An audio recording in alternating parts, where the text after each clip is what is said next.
Great. So the recording has now begun, and I hope you can all see the screen. Okay.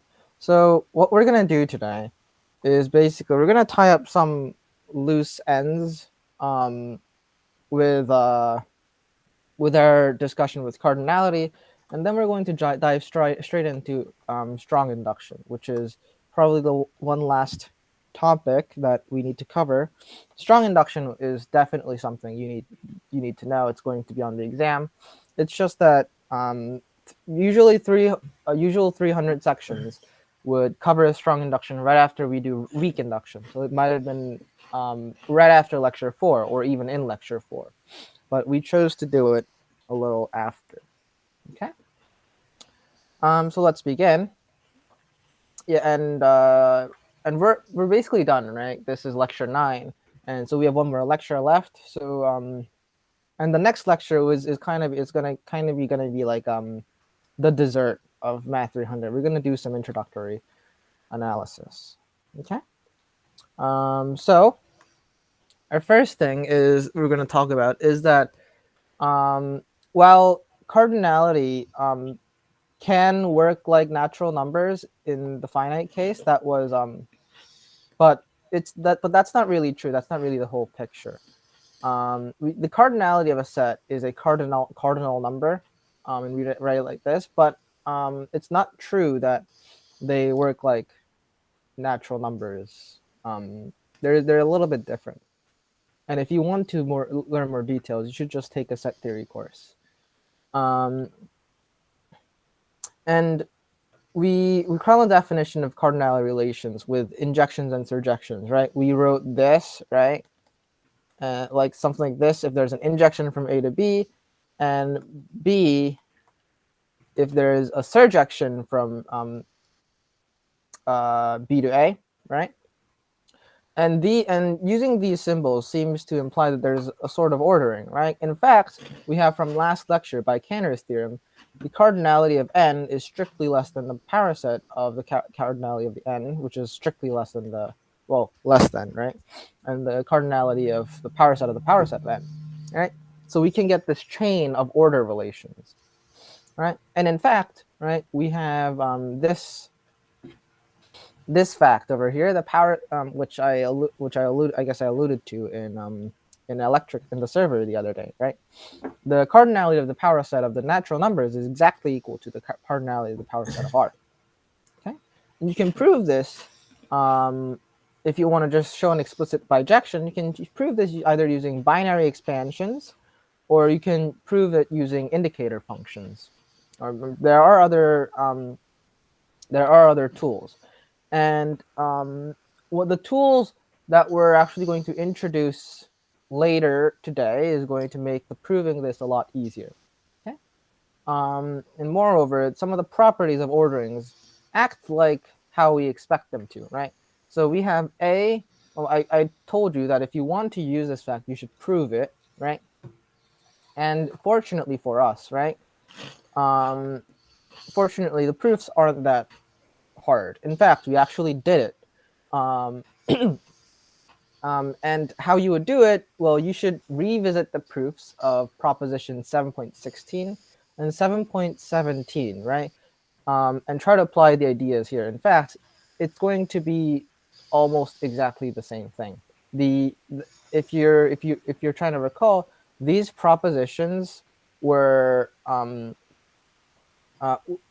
propositions that said a function has a left inverse if and only if it is injective, right? And proposition 7.17 it said a function has a right inverse if and only if it is surjective. Okay. So you might guess, right? So if you have an injection, then you might guess the surjection is going to be the left inverse, and vice versa. Okay. But unfortunately, if you want to prove one direction, you're going to need to resort to the axiom of choice to construct the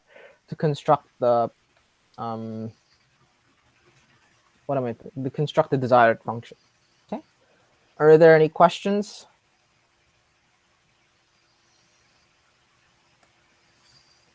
Oh, I don't. What do you mean? I don't believe in the no, no, no, no, no. If you don't believe in the axiom of choice, are you just like screwed? You can do math. There's nothing stopping you, You but you can can't do certain things. yes. Well, so the idea is that the axiom of choice says when you have like a collection of sets, right? I don't know alpha. Let's call them alpha for alpha in I think delta. Sure. Then you have that there's a set. Then you can basically choose. There's like a choice function from each set. Think is it? Does it go like this? I don't remember. Um, I think it might be this. Or you need to basically choose a function. Like there's a set such that yeah. There's a set I think let's call it B such that this I think is non-empty. Is non-empty. I think it goes like this. Um, but this might be a little bit hard to think of. Um, Basically, the idea is that so when you're trying to, so when you have a surjection, right, going from this direction to this direction, you need to choose a function suitably, basically from each of the pre-images. That's the idea, and the other direction is just follow the proof. Um, I can show you the proof later on if you want to, but it's not particularly enlightening. And you definitely won't be expected to know such a thing on the exam. Okay. Well, let's move on to the next thing. So, some cardinal numbers look like natural numbers, and in fact, you showed right. Um, what is it? In fact, right? The if you have finite sets, the cardinal numbers, kind of look and work like exactly like natural numbers, except they're a little bit different. And you can do ordering with them. You can do arithmetic with them, but these properties, right? The first property isn't easy to show, and that's basically what the pigeonhole principle says, right? If you if you did the homework, you should have shown that this is true, right? Um, and doing arithmetic with them is also going to involve having to mess around with some definitions, and it's a little bit annoying. Right. Okay, so the next thing, right, is the Cantor-Schroeder-Bernstein theorem, right, which says, right, if A is if these two things hold, then you have equality, right? And the idea is to basically, right, if you have a set, two sets, let's call them A and B. You have F injection and G injection. The idea is going to be repeatedly applying the two functions together, which gives you a chain of sets, right? And that'll cover the entire set, and it'll give you a bijection.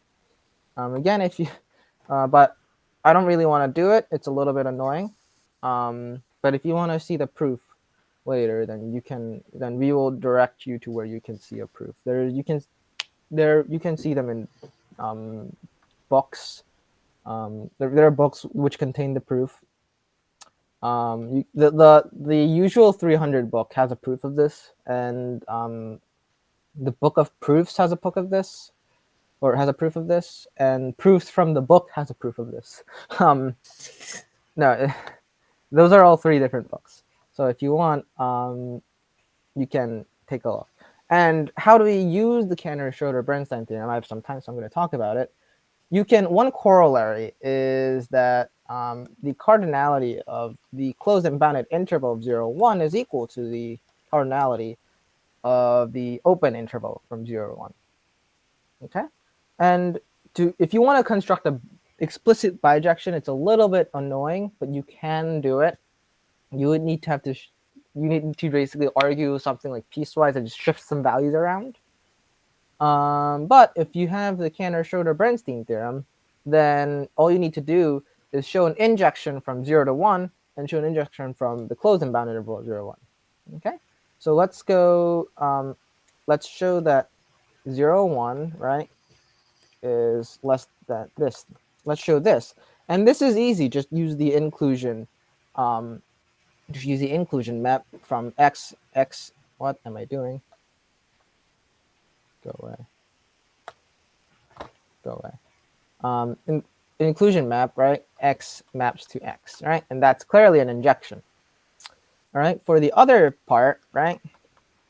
What you can do is x maps to 1/4 plus 1/2x. I think this should work. This is a linear map. You're basically squishing the interval by half and then shifting it, right? 0 maps to 1/4, and 1 maps to 3/4, which is entirely contained in the open interval. Okay, and these are both injections, so you have successfully proven that these two have the same cardinality. Okay, are there any questions? Question: if there's a bijection from A to B, is there? Yes. That's the inverse, right?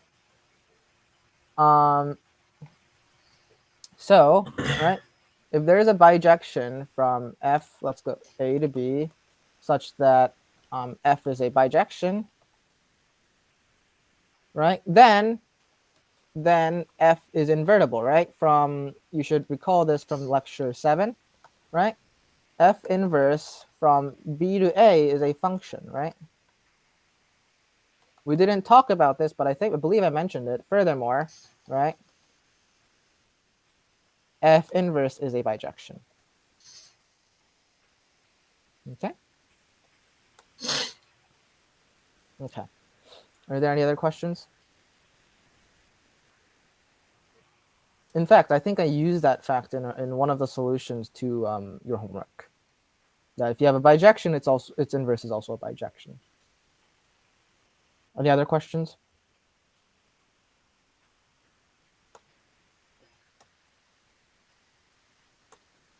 Okay. If there's what do I want to do?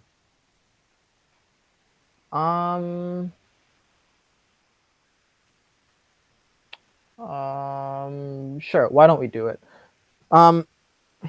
Okay. And if you use the Cantor-Schroeder-Bernstein theorem, it turns out, right? This gives an easier proof to show that the cardinality of the power set of n, right, is equal to the to the cardinality of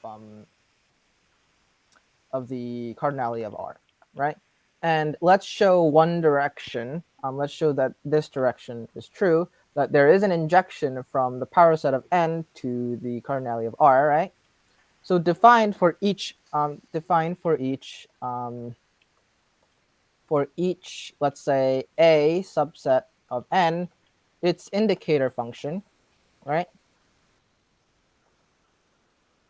Right, which is, do you guys know about the indicator function? Let's say x. Have you guys heard of it? Or the characteristic function? Not me. Well, unsure. Well, it's basically It's basically a function that tells you if a set is inside or not. So An element, element is inside a set or not. Say that again. An element is inside a set. Did I say something? Did I say something wrong? If a set is inside. Oh well, yeah, not that, an element. Okay. Another notation people use is just chi of A, and chi for a characteristic. So it's 1 if x is in A, and 0 if x is not in A. It's also sometimes just you can also write indicator statements as just conditional statements, so like Boolean expressions. So you can really just think of this as just like an if statement. It is an if statement. What do you mean? There's an if here. Oh, that's a good point. Wait, what are you looking at the screen? But I mean more generally, right? Because it's like you can just put a Boolean expression rather than a set. Right. Right. If a Boolean When you put a expression is set, true or not, right? yeah. When you put a set, it just means containment specifically, but you can also in general just put a Boolean statement. What's that? What's people have a different notation? I think it's the Iverson brackets. People use it for that. Oh, okay. Yeah, there's a different there's a different notation for it. Which Doesn't matter. it doesn't matter, right? But okay. So define in each right. So this is the indicator function. So how would you do this? Well, right. First, to show an injection, let's say there's a subset of A to subset of N. Map it to right. The sum of N goes from 1 through infinity of 2/3 to the N times the indicator function of N. This is going to be an injection. So does everyone see where this came from? Or not? This what? Kind of sus. It's sus. Yeah. Well, first let me convince you that which is the same thing as 0, 1. I live in 0, 1. Sorry. What am I doing? So I'm gonna tell you that I'm gonna do it from 0, 1 because that's a very nice set to think about, right? Not necessarily R. Should have mentioned that first. Yes. But is that okay? We're going from 0 to 1, right? The closed and bounded interval. And well, how do I show it's an it's an injection because it's clearly an injection. You can check it's an injection, but trust me, it's an injection. and that's a good proof, eh? I don't kind of don't want to do it. I don't have space on here, but basically the idea is like you're not going to have two numbers that map to the same representation because if you have this, right? If one is in here, right? If one is in here, you're going to map somewhere over here, right? And if one isn't in here, then you're going to map somewhere over here, right? And if two is in here, and then you can repeat this kind of and then you can repeat this kind of argument, right? If 2 is in here and 1 is in here, then you're going to map to somewhere around here. If not, you're going to map here, and these are all disjoint sets, right? And etc. etc. And if you know what the Cantor set is, then you might already see something funky happening with something related to the Cantor set. It's a very similar idea. Okay, but that was just like a heuristic argument for why it is injective. I'm not going to actually prove it because I think that diagram should just give you some idea. And if you have every element, right? If you just have n, right? Then this sum, right? N goes from 1 through infinity, 2 to the 3 to n. This is a geometric series, right? So you can evaluate its value by the first guy that shows up minus over 1 minus the 1 minus the common ratio, which is 2/3 over 2/3, which is equal 1. So this thing is well defined, as in the set, it lands in 0, 1. Okay. So we have an injection from the power set of n to the real numbers. Is everyone okay with this? Proof by intimidation. You can check it later, but like, it's not hard. Wait, Loki, you just used proof by like lack of space in the margin. That's true. I'm gonna have to erase all this to do the other part. Bit off topic. Do indicators? What are delta? Oh, delta function, like the Kronecker delta. Oh yeah. Yes. The same thing. Yeah, it's basically the same thing. It's like very similar. What is the delta? It's like delta equals x is if like if they're equal, right? Tells you. By the way, delta of x, I think let's call it y, is like 0 if x is not equal to y, and 1 if x equals to y, right? They are similar in that regards, right? Except like, in the Kronecker delta, it's like a set equality, no, not set equality, element equality or whatever. and here it's like element containment, right?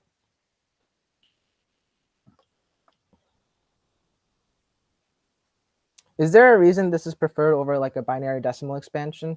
Binary decimal expansion, right? So that has the problem. So what's the problem with that? That's not an injection, if that makes any sense. Correct. Right? So that if you want to construct a bijection with this, you would usually use a binary representation, right? But you would actually need to argue a little bit further, and that's the annoying part. But the good thing about this approach is that you don't need to argue about that one nugget annoying thing of annoyance. Let me explain what is annoying about that. Okay, so you said, right? Okay, if you have 0.11, which is mapped to, let's say, 1, 2, right? Which is mapped to 1 over 2 plus 1 over 4, which is 3/4, right? But what about 0.01111 repeating? Well, this is certainly mapped to the set n minus 1, 2, right? But this, what is this? This is 1 over 8th plus 1 over 16th plus ... wait, is this not what I want? I think this might not be what I want. What am I trying to? Oh yeah, this is not what I want. Sorry, I want this. I want this. I was wondering why you started with 0.11. Yeah, sorry, my bad. This is what I want. So this is 1 over 4th, right? But right. So 1/8 plus 1 over 16th, but ... But this is also 1 over 4th. So you have two different sets, right? Mapping to the same element. Do you see what I'm talking about?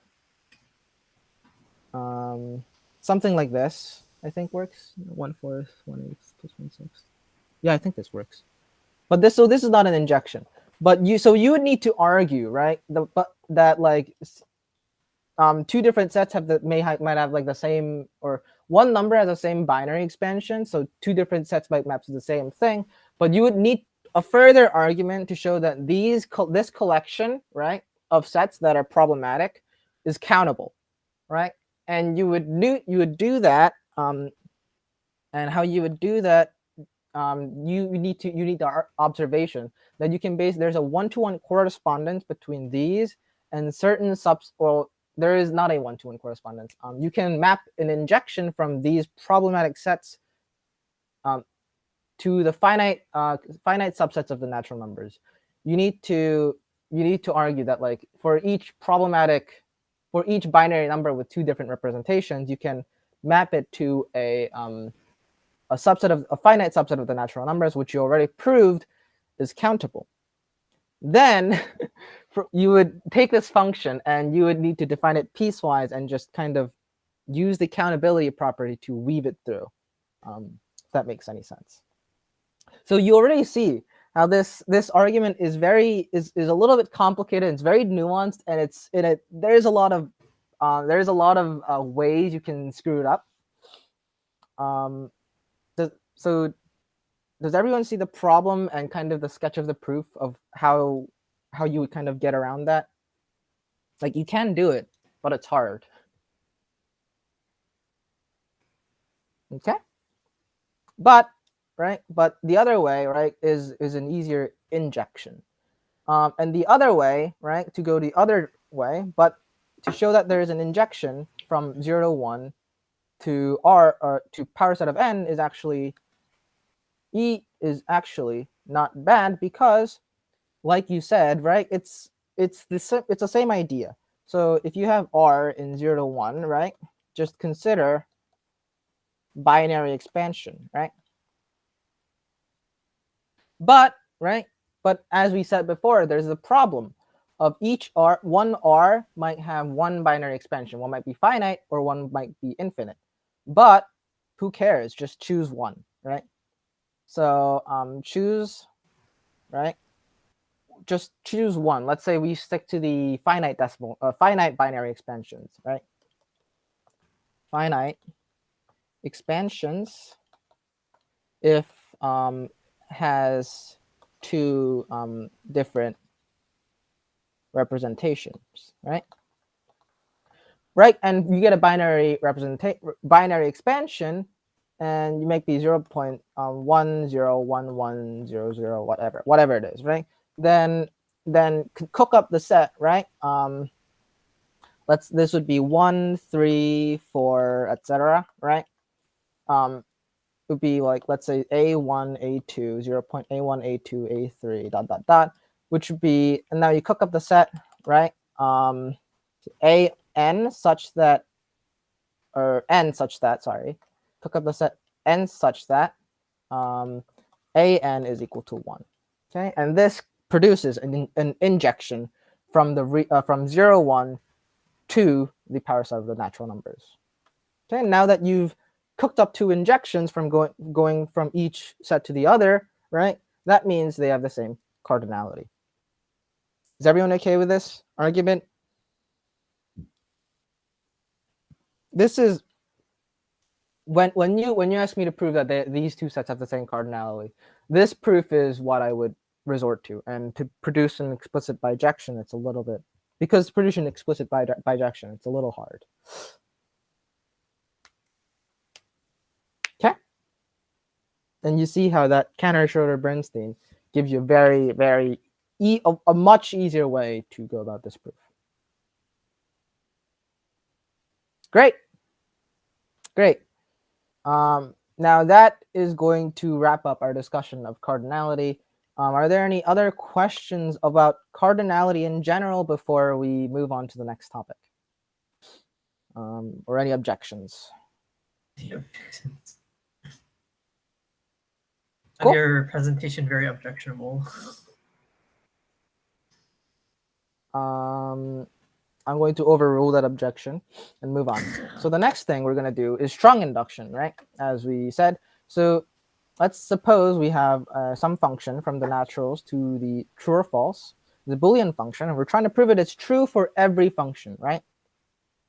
You could do just in regular induction, right, on G, where G of n is equal to G of n which is the Boolean function, right? For all m and n, if m is less than or n, f is greater than f of m is true, and we're going to and this technique is basically strong induction.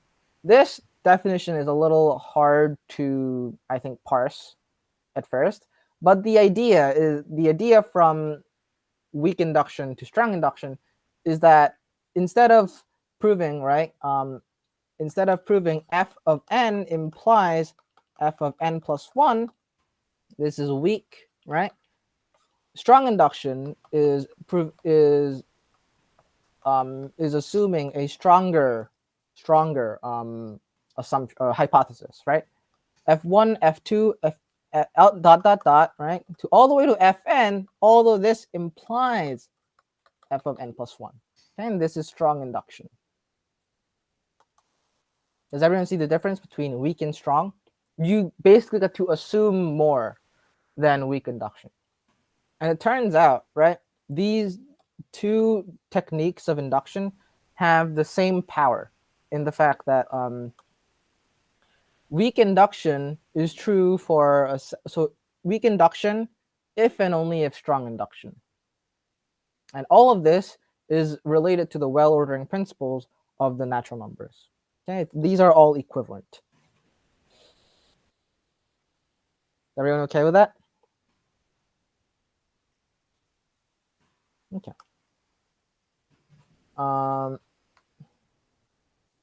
Right, so if you go back to the domino analogy, right? Remember in weak induction, the analogy was that, okay, weak induction was like, does the first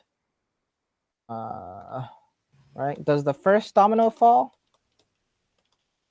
Right? Question mark. And the second question was, if the nth domino falls, does the n plus 1th domino fall? Right? Remember, that was a question for weak induction, but for strong induction, it's a little bit different in that the first question is the same, but the second question is if all dominoes, right, before n plus 1 fell, right, does the n plus 1th domino fall, right? So and a lot of times when you're doing strong induction, right, you would use it in cases where you would need more information to prove the one domino. You might need to refer, right? It might be that like if you have like a bunch of dominoes, right? I don't know how dominoes look like. Maybe like this. For to prove that this domino falls, you might need the fact that this domino falls. Okay. Does that make sense?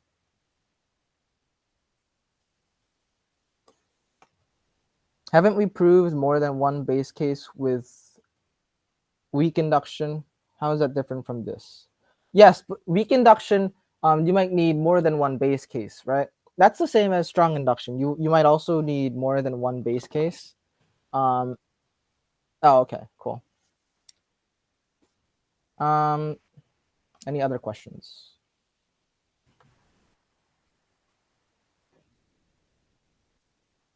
Okay, I don't think I see any other questions, right? Yeah.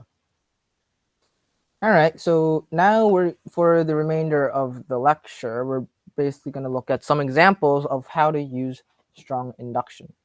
Okay. I don't know if you can see, but my dog just woke up from a nap, and he's leaving. Yeah, he's leaving. Okay. Sorry about that. Pause. All right. So here's an example. Prove that for any value of 8 cents or higher, prove that any value of 8 cents or higher can be achieved using only 3 and 5 cent coins. You might be wondering where they have 3 or 5 cent coins or 3 cent coins, but I have no idea. I think I saw this question in the context of stamps, but Oh yeah. but you know, I didn't write this, so It's the same thing, okay? okay. So how do you? So for induction, right, we need to prove the base case first. So for 8 cents, we can pick 3 and 5. 3 plus 5 is 8. Great. And for 9 cents, we can pick 3 of the 3 cent coins, right? Because 3 times 3 is 10, or 9. Don't 3 times 3 is 9. And for 10 cents, we can pick 2 of the 5 cent coins because 2 times 5 is 10. Okay, so we have verified the base case for 8, 9, and 10. Now, suppose that for any n greater than 10, greater than or equal to 10, we can create any value strictly between 8 and n using 3 and 5 cent coins. So basically, suppose that we have proved the example for 8, 9, 10, ... and n, right? Okay, so how do we go to n plus 1? Well, right, then we can create, if you have n cents, right? Well, we know that for n minus 2 cents, right, we can do it, right? Can do by strong induction, by induction hypothesis, right?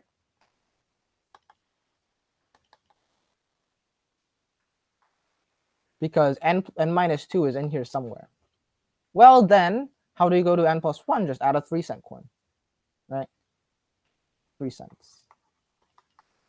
Okay? Does this make sense? And notice you need to verify these 3 base cases because, right, if you want the argument would go, if you want to verify for 11 cents, the argument says, hey, just look at the 1, 3 before, right? And then add like and 8 cents. You can do it for 8 cents. So you just add a 3 cent coin, and so you can do it for 11 cent coins, right? Or 11 cents. But if you try to apply the argument to 10, well, the base case isn't there, right? So you really can't apply that argument over there. So you really need to verify these 3 base cases. Does that make sense?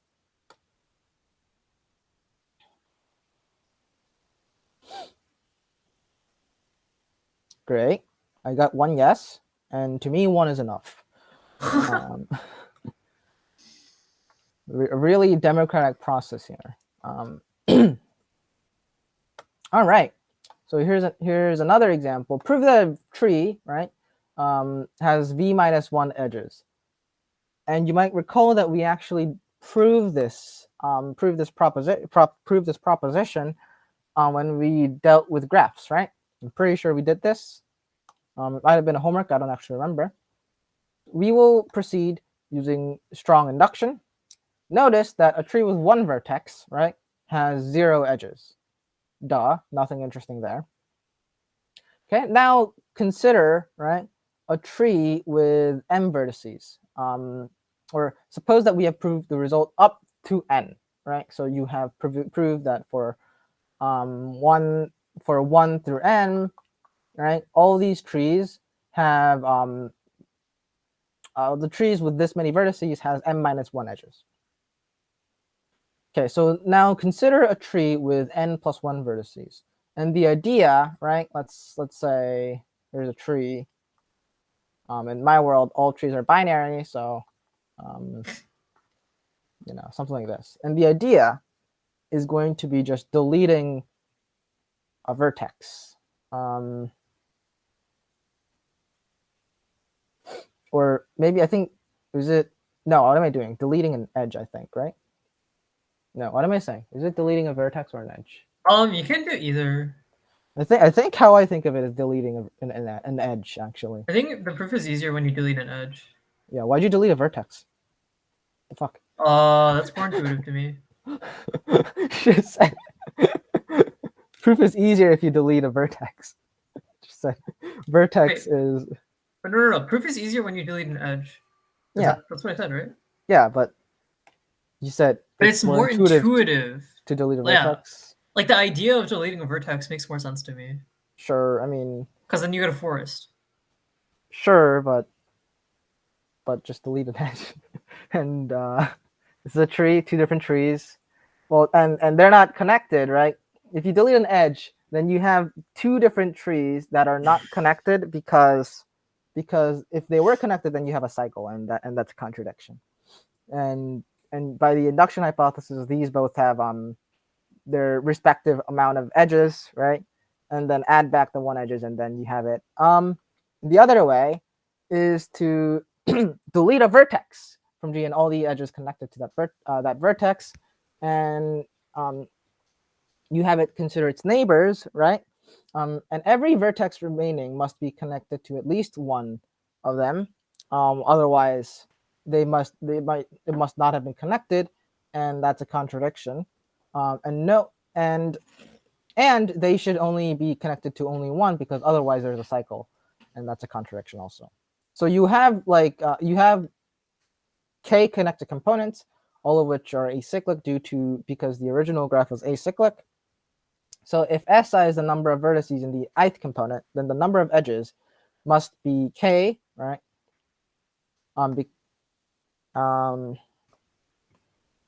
In the original graph, it must be k because you deleted that many vertices, right? Times this sum. And that turns out to be n, and that's exactly what you wanted. Any questions? I don't know. I like to think of it by deleting an edge, but Adam disagrees.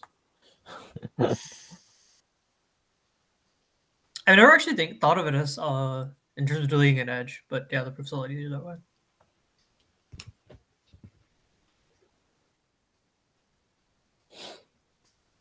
Okay, next thing, here is an actual example from an exam, right?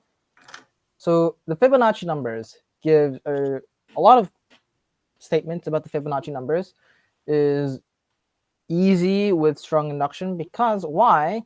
Fibonacci numbers have this property, right? Have that this recursive property that you need, instead of looking at the 1 before, you need to look at the 2 before, right? So it really lends itself well to strong induction. Okay, so how are Fibonacci numbers defined? If you have the Fn be the sequence of Fibonacci numbers, right? Then Fn is equal to 1 if n is equal to 1 or 2. Otherwise, if n is greater than 2, is f sub n minus 1 plus f sub n minus 2. Our goal will be to prove that for all n, Fn is less than 1.7. How should I start? How should I start? We got some time. I'm just gonna wait for one of you to either blurt out an answer or type in chat. I'll let you think about it for a minute.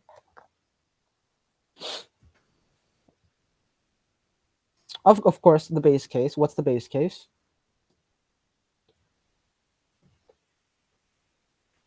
Okay. Thank you, Max. So Max suggested that we verify the base case first. N equals 1 and n equals 2. All right. So let's verify the case for n equals 1. Or maybe I should do this in a separate window. Let me do this. Because I don't have that much space in the margins. So let me do it in OneNote.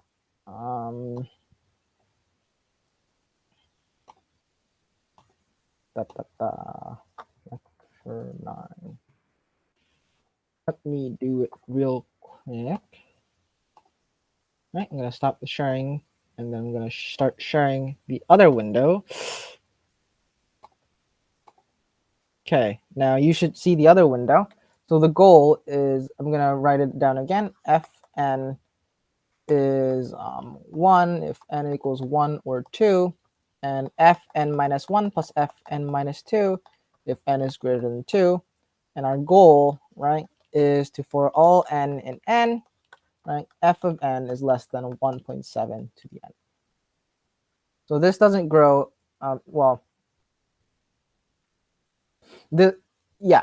So, and Max suggested that we verify the base case first. So let me write, we proceed, right, by strong induction. Okay. For n equals 1, right, we have f1 is equal to 1 is less than 1.7, right? Because that's 1.7 to the first power. And f2 for n equals 2, f2 is also equal to 1, which is less than 1.7 squared, which is 2.89. Okay. What do we do next? What should I write next? You tell me what to write.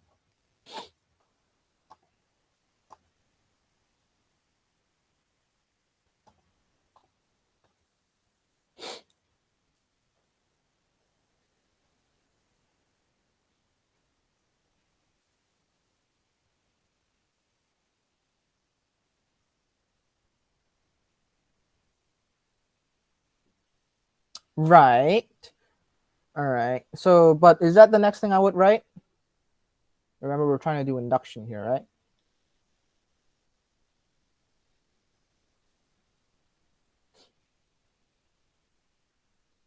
So yes, like that would be the next logical thought. But like when we're doing induction, that's not the next thing I should write, if that makes any sense.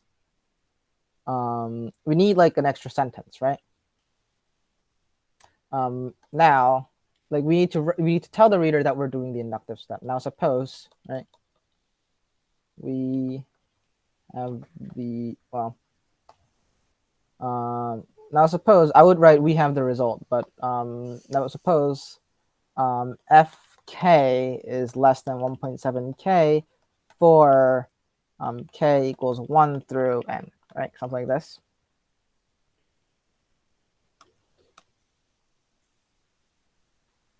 Right, we need to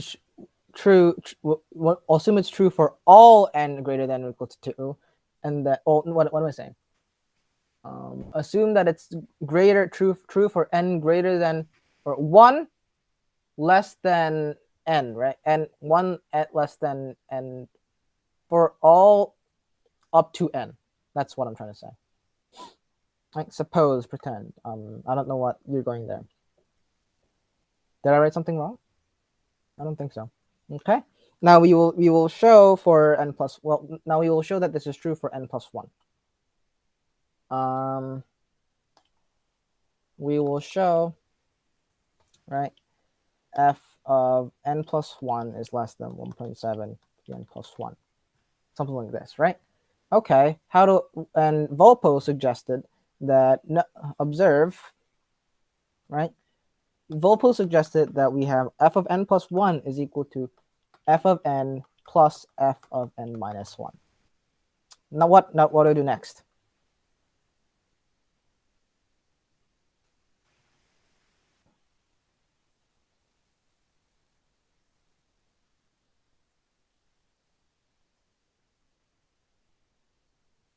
Are there any suggestions?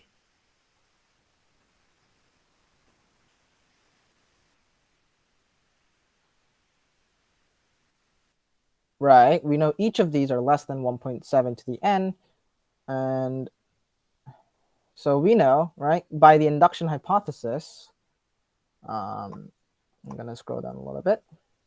We know that this thing is less than 1.7 to the n plus 1.7 to the n minus 1 by the induction hypothesis, right? Notice how we're using that full power, we're using that power of the strong induction because we're assuming things about the two before, not necessarily only one, right? Okay. And the next thing I saw was factor out. What do I factor out? 1.7, 1.7 to the n minus 1, right? Which is equal to 1.7 to the n minus 1, right? Times 1.7 plus 1, which is equal to 1.7 to the n minus 1. I'm gonna just write it out. This is 2.7. What should I do next?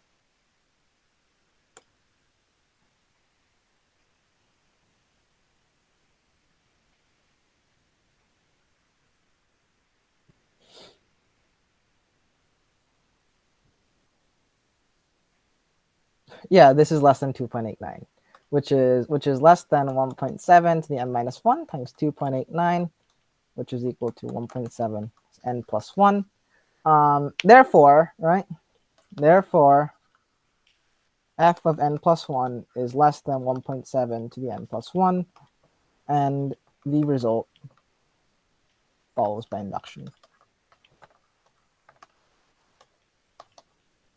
Okay, and that's how you would do it. Are there any questions about this particular example? Yes, Professor. What the fuck did I do wrong? Okay. What? How could we get a tighter bound than 1.7? I don't want to do it. In fact, this is the actual question from the final was 1.7, but in fact, right, there is a tighter bound, and that tighter bound is 1 plus square root of 5 over 2, I believe. So if you let this be phi, right, and which is the positive root of the quadratic equation x squared minus x minus 1 equals 0 is a root of this thing. Then you have f in general that f of n is less than 1 point, not 1.6, what am I saying? In generally less than phi to the n, I think. So you could have put x for 1.7, and notice that the key for why any x would work or not work is that last less than sign we see. So you can see from there, if you achieve a less than or equal to there, but by actually putting in equality and solving for x, then you'll get the smallest x possible for which this technique works. Yeah, there you go. Any other So when you solve that equation, then you get phi.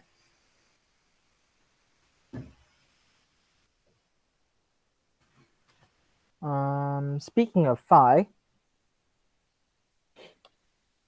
let's look at the next example. If you're following along, if you read the lecture notes yesterday, you might have noticed that I left a gigantic hole in the lecture notes, and that's because I was a little bit lazy, and because I wanted to do this with you during lecture. So here's another example, right?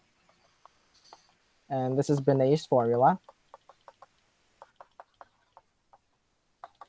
Okay, so let phi and psi be the roots of the quadratic equation.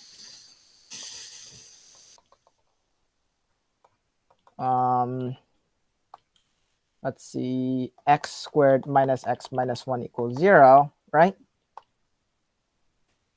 Where phi is greater than 0 and psi is less than 0. And in fact, right, you have phi is equal to 1 plus square root of 5 over 2, and psi is equal to 1 minus square root of 5 over 2. And you can, solve this easily by using the quadratic formula or any other technique to solve quadratic equations, right? What was I going to say? And of course, phi is called the golden ratio, right? Probably know this from high school if you were interested in math and looked up math videos on YouTube or whatever. Or whatever. But that's what the golden ratio is called. Okay. But that's not the actual formula. Show that for all n, right, the nth Fibonacci's number is given by phi to the n minus psi to the n over phi minus psi. All right. Is everyone okay with what the question is asking?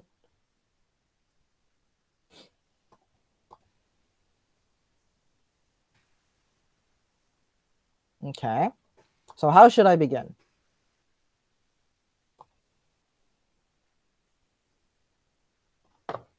So proof. How should I begin? Base case, of course. What are the base cases? I'll write we proceed by strong induction.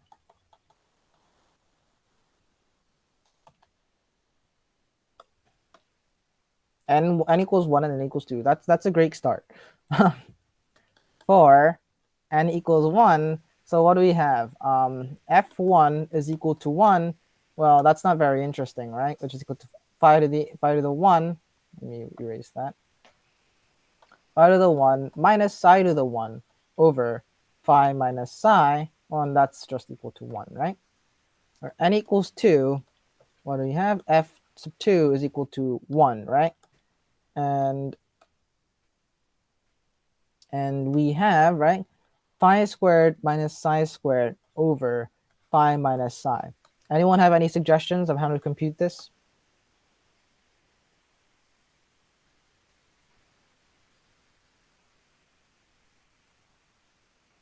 Difference of squares, great. Yep. So this is equal to phi plus psi, right, which is 1 plus root 5 over 2 plus 1 minus root 5 over 2, which is 2 over 2, which is equal to 1. Okay, so we have verified the first two alleged base cases. What's the next thing I should write?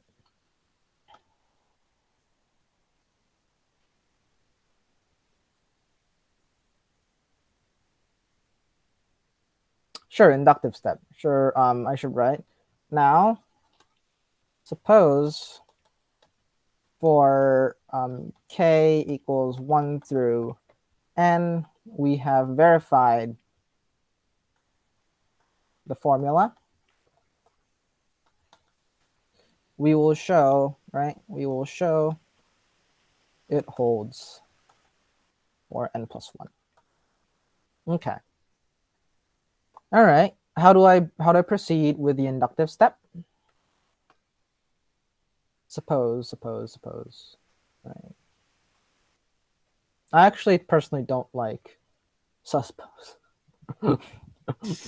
Sus. I actually personally don't like defining a Boolean function, but you can do it, I guess. Okay. What should I write? What should I write next? Right at the formula. What do you mean? So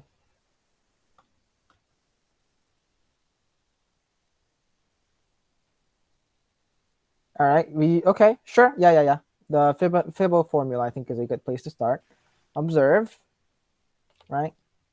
So f of n plus 1 is equal to f of n plus f of n minus 1. And let me write in the notes margins over here. We want to show that f of n plus 1 is equal to phi to the n plus 1 minus psi to the n plus 1 over phi minus psi, right? Okay, what do I do next?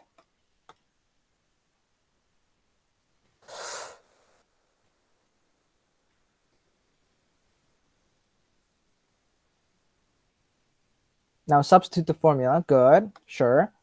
Right?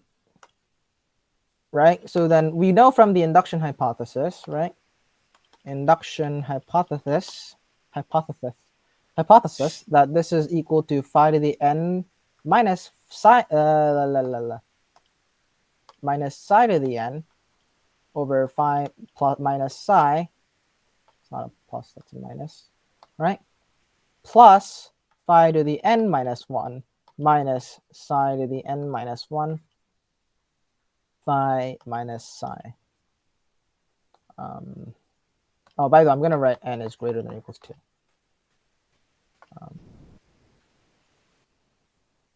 So that this isn't nonsense. I always forget to write something like that. All right, what next?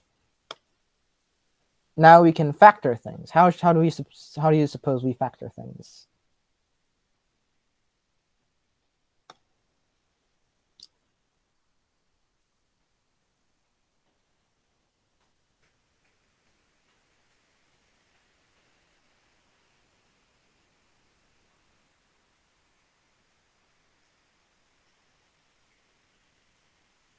Sure.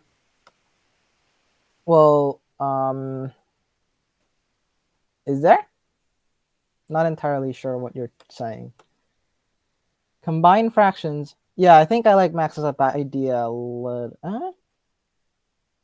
Oh yeah, I think I like Max's idea a little better. Oh yeah. Okay, that's what you mean. You mean this. You need the curly braces, but yes, I like Max's idea a little bit better. So if you combine this, it's phi minus psi, and all of the phi of n plus phi n minus 1 minus, right, psi to the n plus psi to the n minus 1, right? I'm just rearranging here. Well, I can factor it, right, which is phi to the n minus 1 times phi plus 1, right? Yeah, minus psi to the n minus 1 times psi plus 1, right? This was Max's suggestion. Thank you, Max. Okay, where do we go from here?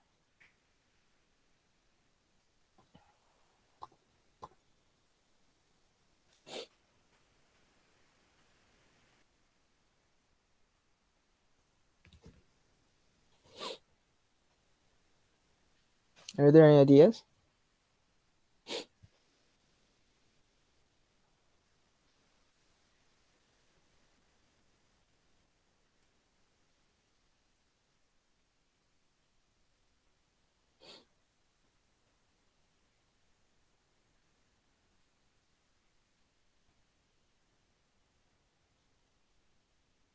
Maybe I'll give you guys some time to think about it.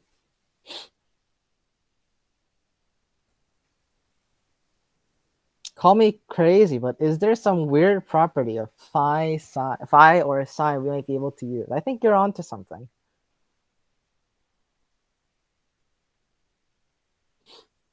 How did he define phi or psi?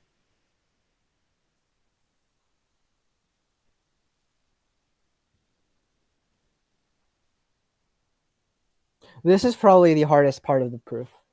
Those are equal to phi squared and psi squared. Right. That's correct. Why? Why is that true? Because if we scroll up a little bit, we said, right, phi and psi are the roots of this equation, right? Well, what does that mean? That means phi squared minus phi minus 1 equals 0. Psi squared minus psi minus 1 equals 0. And if you just rearrange this, that just means, right, phi squared equals phi plus 1. And similarly, psi squared equals psi plus 1. Okay? Is everyone okay with that fact?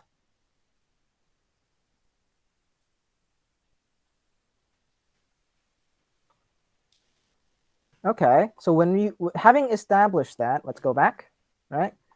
We're going to use this fact, right, over here and here, which is 5n minus 1 times phi squared minus phi, what am I saying?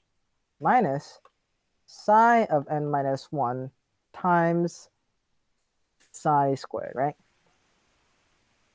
All over, right? Phi minus psi. Well, then now what do we have now? Then this is phi to the n plus 1 minus psi to the n minus 1, or n plus 1, sorry, over phi minus psi. Okay? And so we have verified the formula for n plus 1, right? We have verified the formula for n plus 1. And the result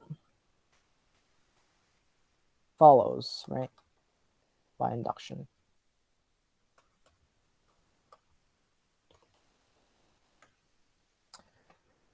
Any questions? The phi squared was arrived.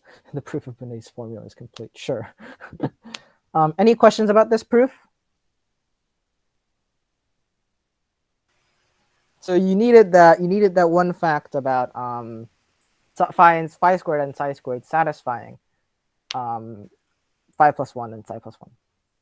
Thank you, Justin. There are no questions about this proof?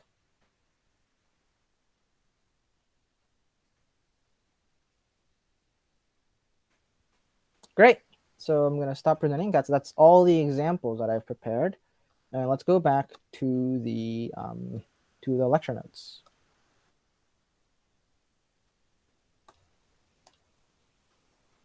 Great. So this is Benet's formula, and I said let's do this together in lecture. I'm going to put a check mark because we did it. All right. So next thing is now we're going to talk about stronger induction, which admittedly you don't really see this too much. I've never seen it in the wild, right? But it's a thing. You don't see it because they don't teach it. People don't know it. Well, why do you think they don't teach it? I don't know. Because you don't I see don't it. know, man. That doesn't work like that. It's just because people don't use it that, like, it's a vicious cycle. I think if they just started teaching it, then it would start appearing. But there is a technique called stronger induction. Okay. So here's a definition. Remember remember when we studied partial orders, the idea of a minimum, right? If you have a partially ordered set, right, and you have like if the infimum is contained within the set, then we call it a minimum. I think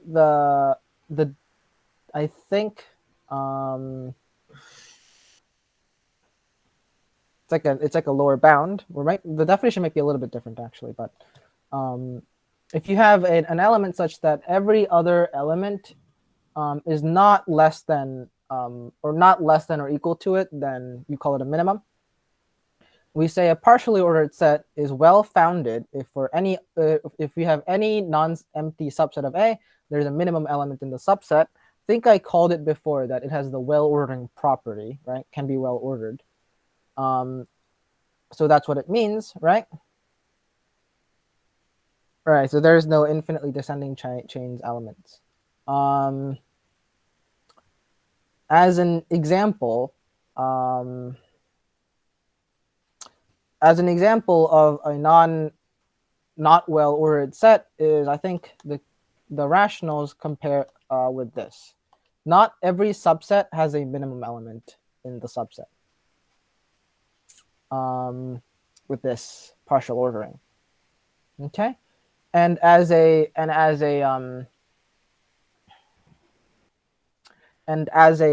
example and as motivation for the next lecture, one such subset is let's call it A is equal to let's call it Q in Q, such that Q squared is bigger than 2.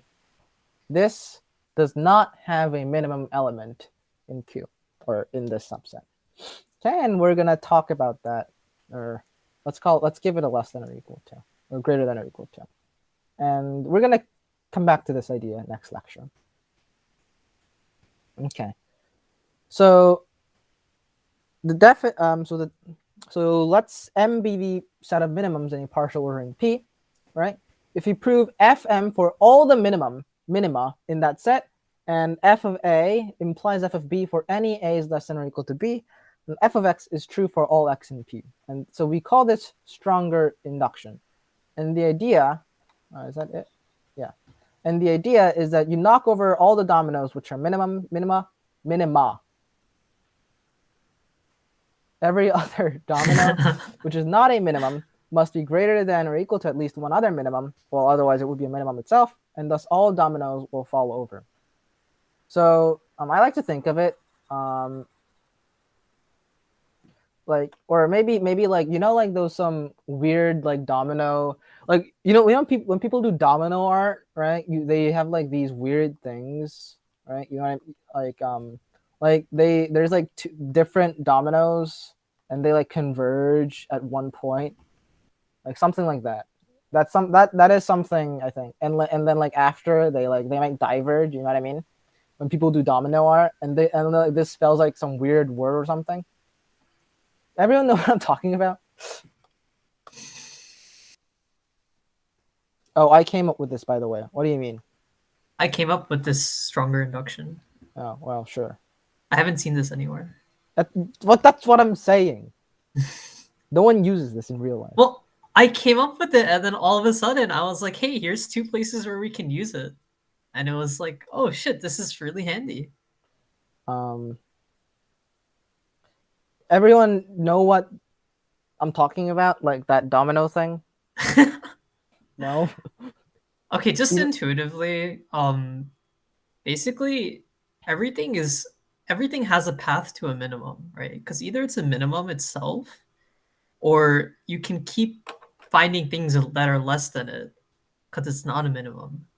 So everything has a path to a minimum, and then you can kind of imagine, well, we proved the statement's true for that minimum, and everything along that path also gets hit because of our inductive steps. So it's pretty much the same as strong induction, or weak induction, actually. Well, I think well, you might need one more thing, because I think when you do induction, generally you need the idea of a successor element, right?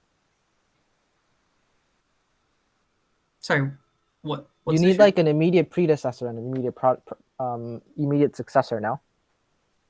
No, I don't think you need a function. Like when I say so, because in regular induction, right? Because when you're trying to prove this, you're basically saying, hey, if this domino falls over, then this domino falls over. Whereas in usual induction, you're in strong induction or regular weak induction, you would say something like, if this domino falls over, then this domino falls over.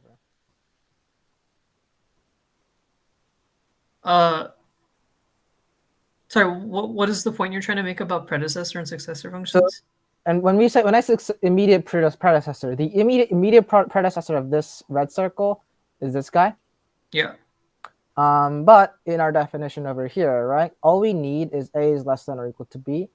So in our definition, right, all you need, you're trying to show something a little bit more general, if that makes any sense. Yeah. So so something like this, you would basically be proving that, like, if this domino falls over, then this domino must also fall over. Yeah. Also note that our picture of dominoes here is kind of misleading, because if you recall about partial orders, they're transitive. So what does that mean? Either you're a minimum or you're directly connected to a minimum. Now, why is that? Well, let's take a look at the left side, right? Let's say these 2 dominoes on the left side of our drawing are minimums, right? Well, if I hit one of them, and then it hits the next, and then it hits the one after, well, by transitivity, the first one also hits the third one. So by transitivity, the first one is actually, the first 2 kind of hit everything in one step by transitivity. So it's kind of funny. Here's a better diagram to appease Adam.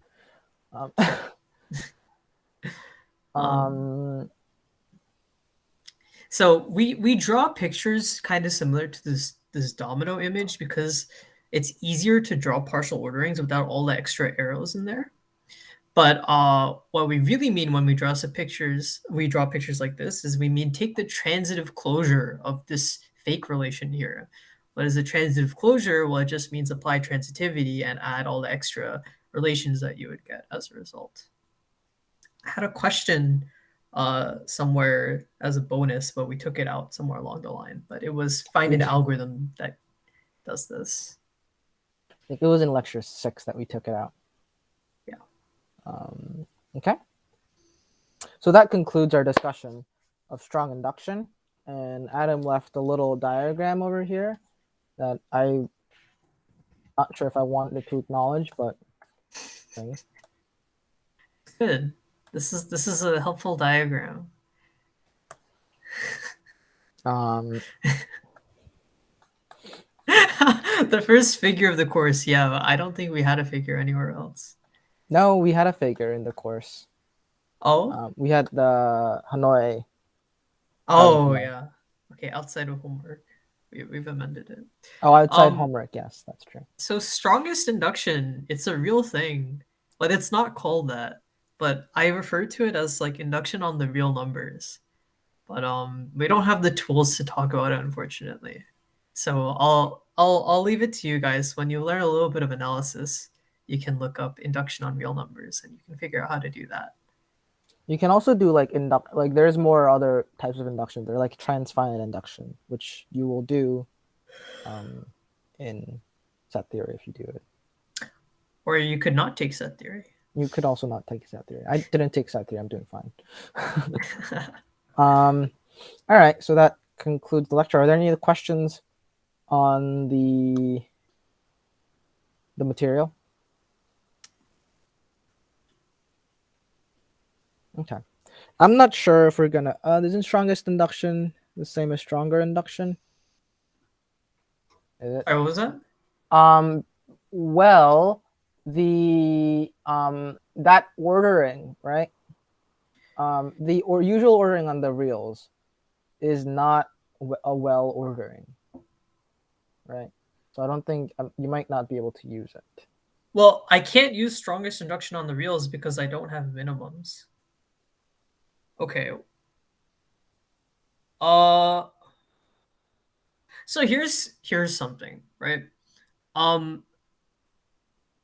If my minimum was, let's just consider the non-negative reals, right? And now I have a minimum, right? It's partially ordered because it's just totally ordered, right? Can I start with just the fact that I have 0 and prove like anything? Probably not. And the notion of being the next, well, now we have some issues. Now we have some issues. So you would have to basically to do it just straight up, you would have to say, can it follow from just the property that it works for 0? And pretty much for most statements, the answer is no.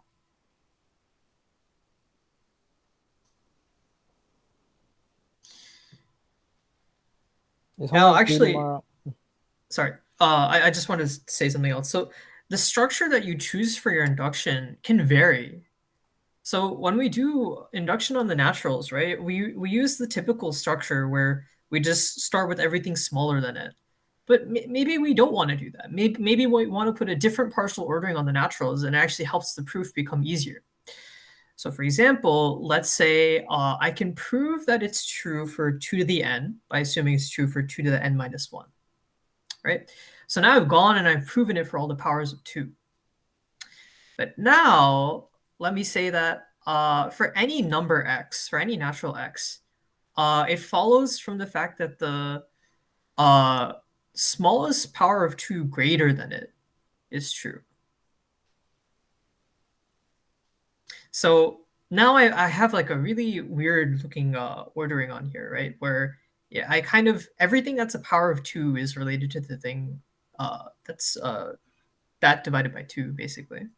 And then everything that's not a power of 2 is related to something bigger than it. But still everything gets hit. So I could induct like that. So this this structure that I pick, it could be anything. As long as I hit everything in the structure, it works.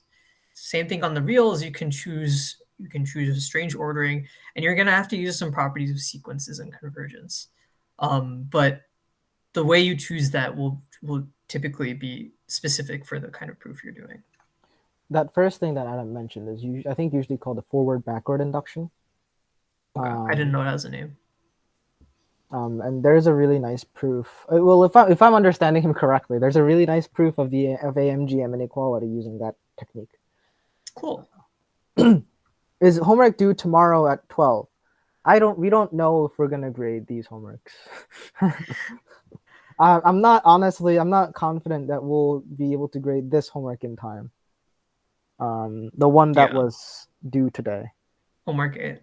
Yes. So we'll probably stop grading, but we'll discuss it more. But we'll discuss. But do make use of the solutions the best you can. Yes. We're probably also not going to post the solutions to homework 9. So just ask questions if you have any questions. and why do you ask? We don't have we're not going to post them because we don't have them written. Yes.